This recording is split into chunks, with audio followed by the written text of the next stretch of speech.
Hello, and welcome to this uh, Independence Day special edition of Business Lessons from the Military.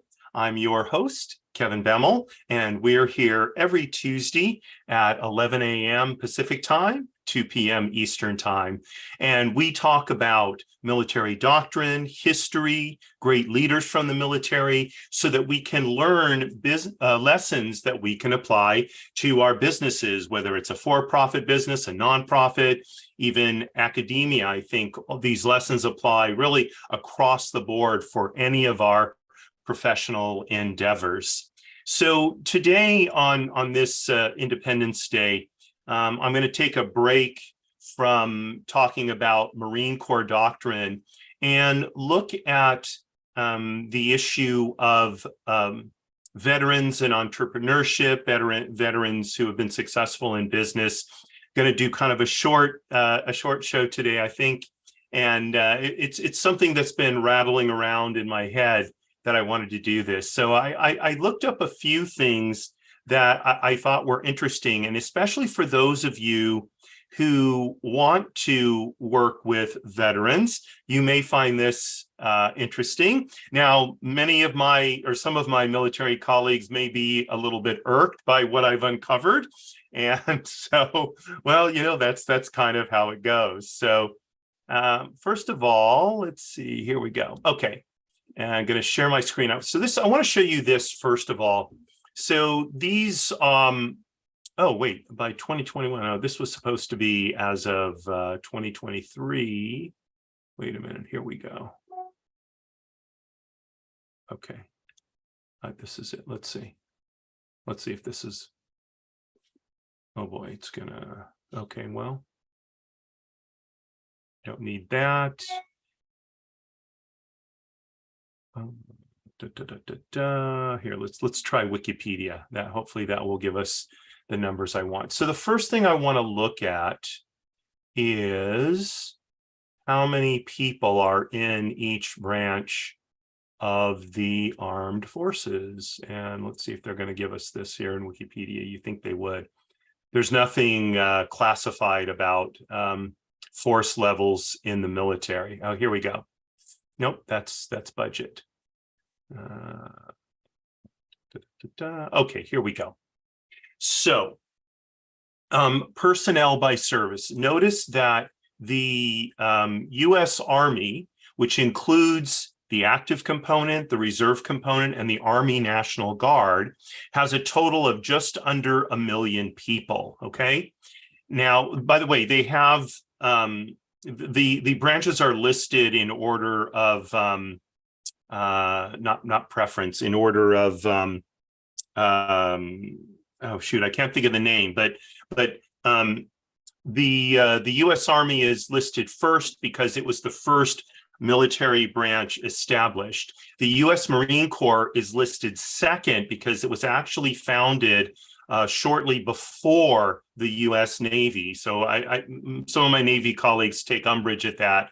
I guess there's some dispute, but in terms of precedence, that's the word I was looking for. So the components of the U.S. military are listed by precedence, which means when each one was founded. So the Army was founded first, the Marine Corps second, the Navy third. The U.S. Air Force as a separate branch. Okay, originally the U.S. Air Force was part of the U.S. Army. It was started out as the U.S. Army Air Corps. Okay, and that was in I want to say the teens and 20s. It was known as the Air Corps, and on into the 30s. Then it became the U.S. Army Air Forces during World War II.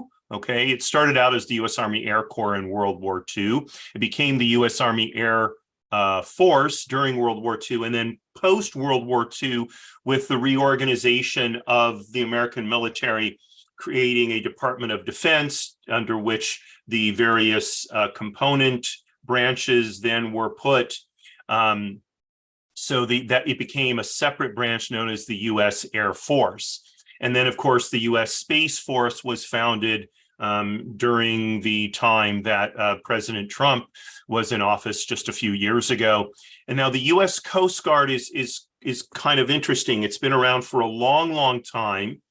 And originally, the U.S. Coast Guard was actually, during peacetime, part of the Treasury Department.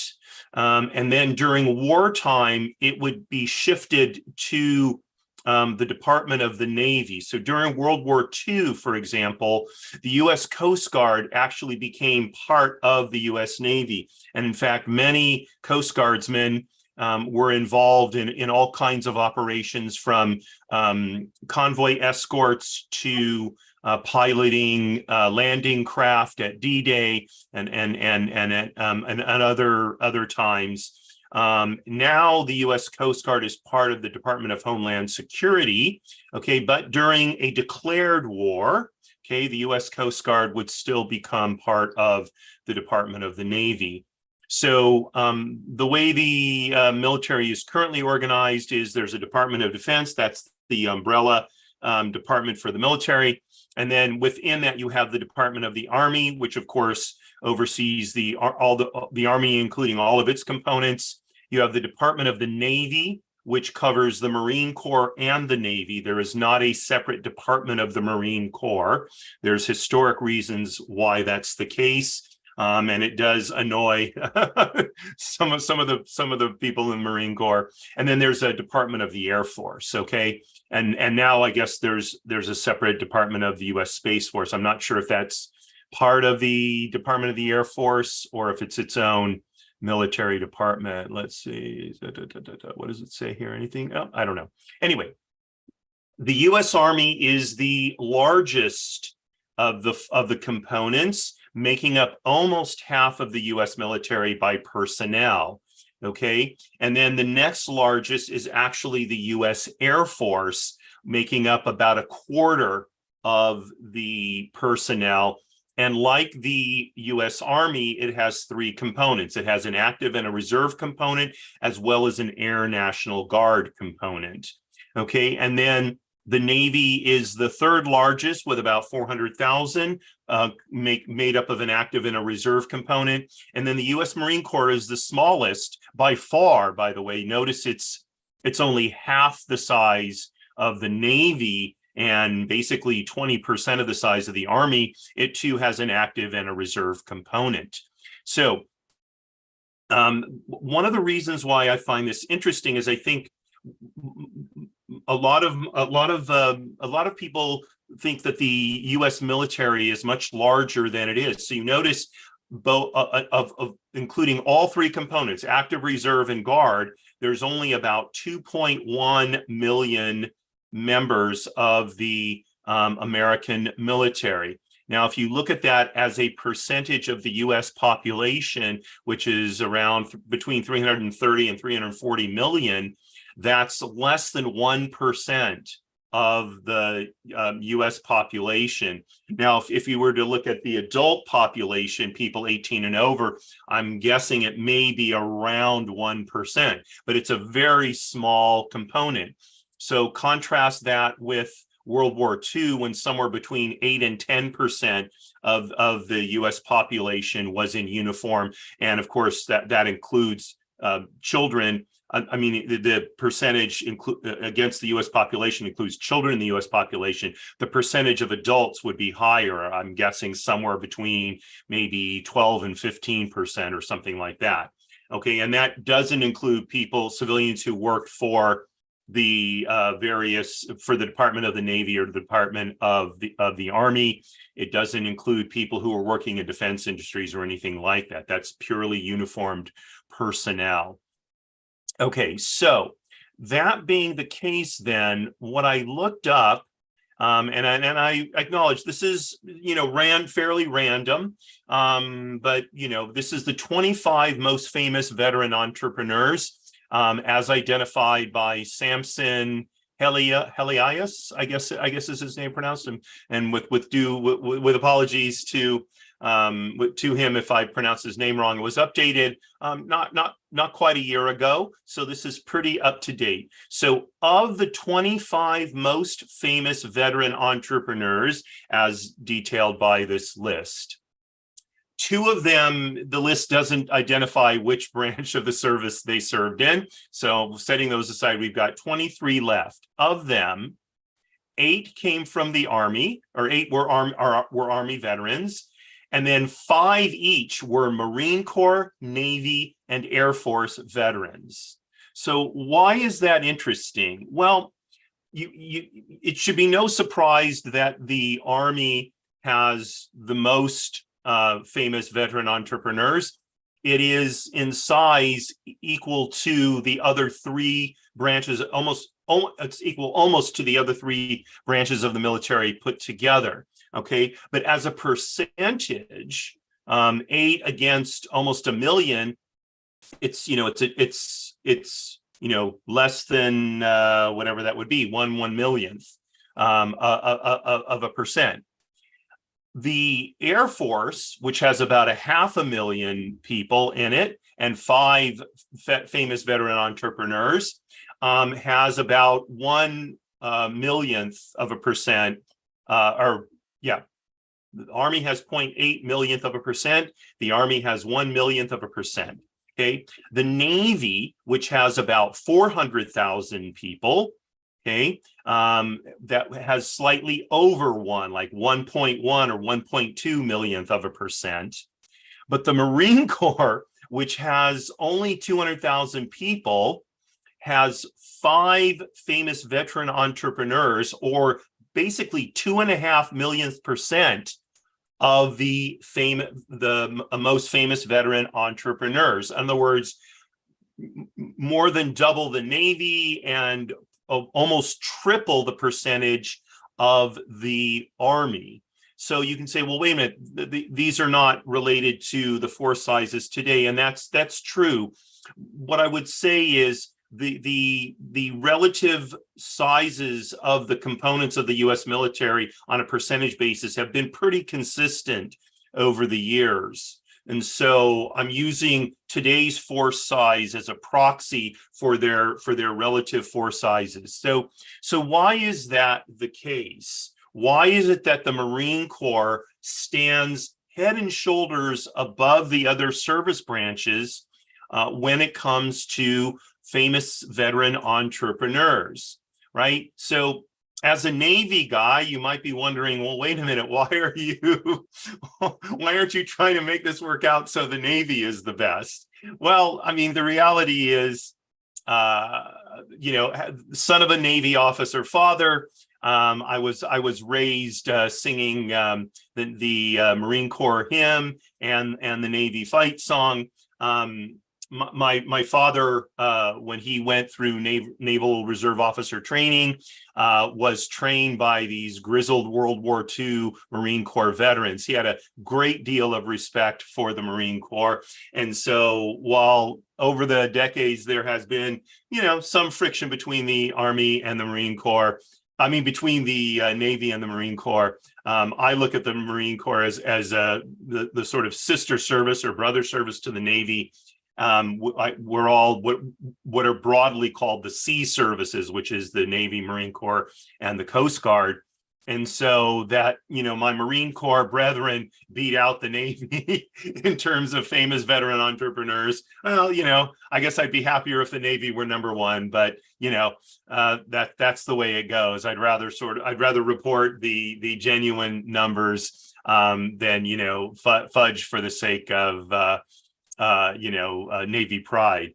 In any event, why does the Marine Corps stand head and shoulders above the other service branches when it comes to famous veteran entrepreneurs? And I think there's several reasons. The first reason is that every single Marine, enlisted, warrant officer, commissioned officer, goes through the same training. Okay. There's a saying in the Marine Corps, the Marine Corps is every Marine is first and foremost an infantryman. Okay. And I used to joke with my Marines, unless of course they're an infantry woman, because there are women in the Marine Corps, of course. All right. But the ethos there is that everyone in the Marine Corps has the same shared experience. And the fact that every member of the Marine, every Marine is first and foremost an infantryman before he's a motor tech guy or an intelligence guy or a lawyer or whatever it is. That ethos means that they have a shared experience in training and in outlook. And the reality is, if the Marines are in combat and they need more Marines, the cooks are going to pick up their rifles and go into combat, okay? And they're going to be able to shoot effectively. Every single Marine has to pass not only the physical readiness test, but the combat readiness test. They need to qualify on their weapons all the time. It's not good enough that they qualify during their initial training and then don't have to worry about it the rest of their career. So there is a sense of camaraderie that's very, very deep in the Marine Corps because everybody shares the same experience. So that's number one. Number two, and again, I say this with due respect to my military colleagues who are not Marines. They will sometimes, dispute these things. However, when you look at the various service branches, let's look at the Army. The Army has its tanks. It has its howitzers. In fact, the Army has more boats than the Navy. Now, they're landing craft and riverine craft and that sort of thing, but they actually have, in point of fact, more boats than the Navy does. The Air Force has its aircraft. It has its fighter aircraft, its other tactical aircraft. It has its tankers. It has its cargo aircraft, okay? And the Navy, we have our ships, right? The Navy is known for ships, even though a huge percentage of sailors never actually do a shipboard deployment these days, okay? Not only do we have our ships, we have our airplanes, we have our helicopters. By the way, the Army has a huge helicopter force as well, helicopter gunships, et cetera, transport helicopters, et cetera, okay? The Marine Corps has its people, okay? And that's what they're known for. While they do have equipment, okay, they have their Humvees and they do have helicopters and they've got aircraft. Their Marine Corps fighter squadrons do have aircraft. Typically, they have the oldest aircraft and the oldest materiel of all of the service branches. Okay, when I was deployed, I was fortunate to have a Marine Corps fighter squadron in my air wing, the famous rattlesnakes, the VFM 323, I believe it is their squadron. And by the way, V is a fixed wing, F fighter, M Marine Corps. That's how you can tell. You can tell by the designation what the squadron does and what type it is, okay? So they had what were known as legacy FA-18s. They had Cs. These aircraft had so many flight hours on them.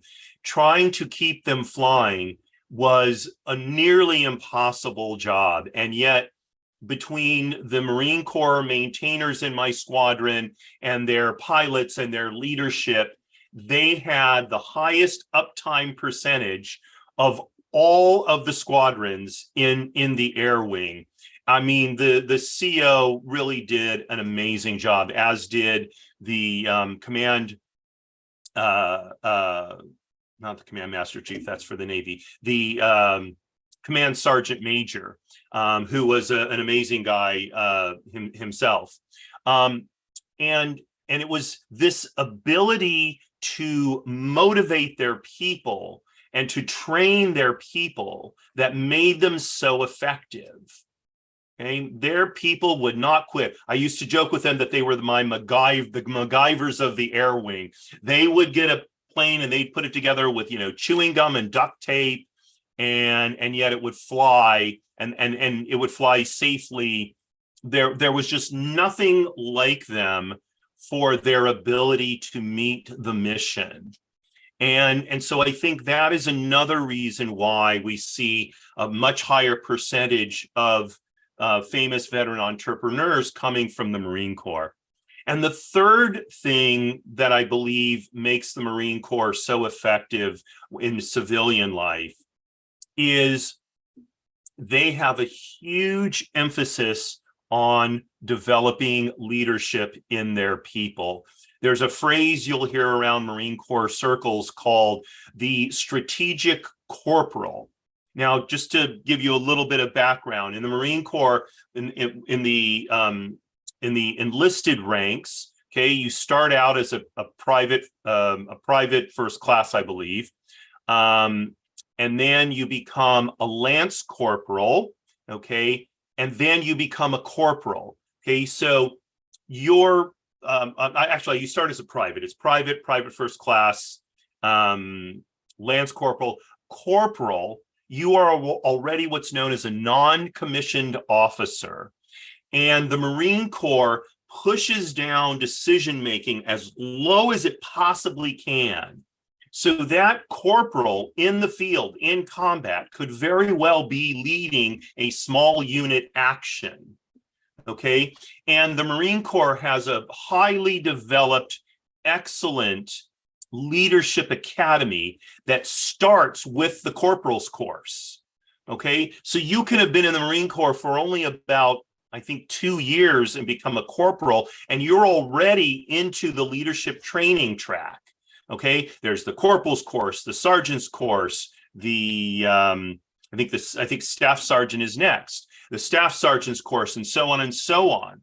Okay, and so this emphasis on leadership and on developing leaders as early in their Marine Corps careers as possible really creates a group of people who can act on their own initiative if necessary to meet the commander's intent, to meet the objectives of what it is that's been set before them. And so because of that, when these Marines get out into civilian life, they are honestly light years ahead of most people due to this experience of having to lead.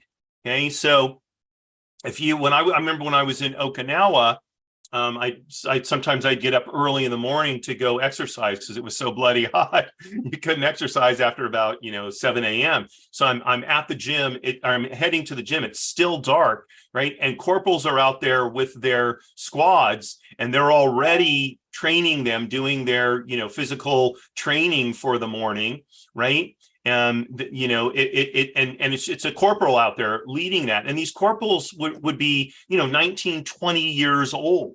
Okay, now I know people are fond of knocking young people today, and I candidly don't think it's justified, really. There's a lot of very, very fine young people. There's a lot of young people doing really outstanding work, whether it's scholarly work or work in business or whatever.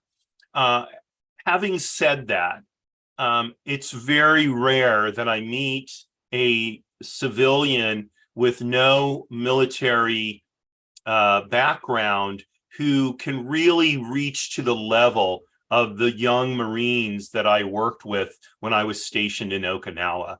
And this is, again, not to put down the other branches of the service. I've known many fine people in the Navy, in the Army, in the Air Force, in the Coast Guard. I've never met anybody in Space Force. I was basically out of the military by then. But time and again, I find that the highest quality leaders came from the Marine Corps. And one sign of the quality of Marine Corps leadership is when they study leadership, they do not confine themselves just to great Marine Corps leaders. They will study great leaders across the board, not just the other service branches, but other other militaries besides the United States military, etc. It is a truly amazing quality that I find in Marine Corps people. So, for 4th of July, I wanted to change things up a little bit and just talk about why I think it's worthwhile to examine military doctrine, military history for lessons that we can use in civilian life. And I think the primary one is the military has an esprit de corps about it. And it's different than anything I've experienced in civilian life. And it's most keen in the Marine Corps, but you see it in the Navy, you see it in the Army, you see it in the Air Force. When somebody from a service branch meets somebody else, a stranger, and finds out they're from that service branch, there is an immediate bonding that takes place. There's a shared experience. And I think it's unfortunate, I don't want to get too, up on my soapbox, but I do think it's unfortunate that there doesn't seem to be a lot of places like that outside of the military where we'll meet a stranger and find out something about them that is the same for us, and we feel an instant connection. I will say it happens with Jewish people typically. If I'm in a store someplace and I find out somebody's Jewish, we feel an immediate kinship. But aside from maybe a religious affiliation or maybe a school affiliation, there aren't too many places. And I'm not sure that even a religious or school affiliation is quite as deep as the military affinity is, because of the kind of things, the kinds of experiences that military people share, because it's not, as you can imagine, a necessarily pleasant being in the military all the time. There's the training can be difficult. I know when I was doing my officer training, one of the things we had to do was crawl on our arms and our stomachs through sand. And I later, well, not later, but during the exercise, I realized there was broken glass in the sand.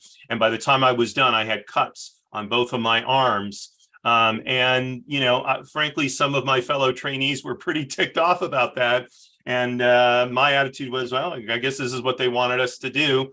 And, after we were done, we were rushing ourselves off, and I just said to our training chiefs, "Hey, chief, can we go wash our cuts off and just if necessary, bandage the bad bleeders off?" He's like, "Yeah, yes, Mr. Bemmel, proceed," or whatever he said. It's like I think he was kind of like, he's so calm about this. It's like, well, whatever. It's like, he later learned why I was so calm about it. My dad had prepared me for much of what I went through, and basically my deal was to just be as calm about all this stuff as possible. There wasn't going to do any good to get all mad about it, but to share those experiences with my with my colleagues was really special. And so that bond is there. So to the extent that you can create those, we can create those bonds in the civilian world, especially in the business world. That would be a really, I think, a really a strong way to build greater esprit de corps in our businesses, in our nonprofits, in academia, in a way that will be very, very positive and that will bind people together rather than drive them apart. So that's what I have for you today on Business Lessons from the Military. I thank you for tuning in on this 4th of July. And let's see, tomorrow, please do tune in for People Making Money. Have a special classic episode on how to use LinkedIn to create business relationships. If you don't know how to do that, I cannot encourage you enough to check that out. LinkedIn is a fantastic tool for creating relationships and building your professional network in a way that will mutually serve you and the people that you work with, the people that you're connected with. And then next week, we will start it again on Monday with Trusts and Estates Weekly at 10 a.m. Pacific time. By the way, tomorrow, People Making Money starts at 12:30 p.m. Pacific time. So thank you again for tuning in, and just signing off as I always do. Oh, I'm going to go ahead and stop sharing. Here we go. Oh, there we are. I'm going to just going to sign off as I always do by making a tribute to my dear friend, Marie. You are my bell. Thank you all very much for joining me, and have a wonderful and meaningful Independence Day.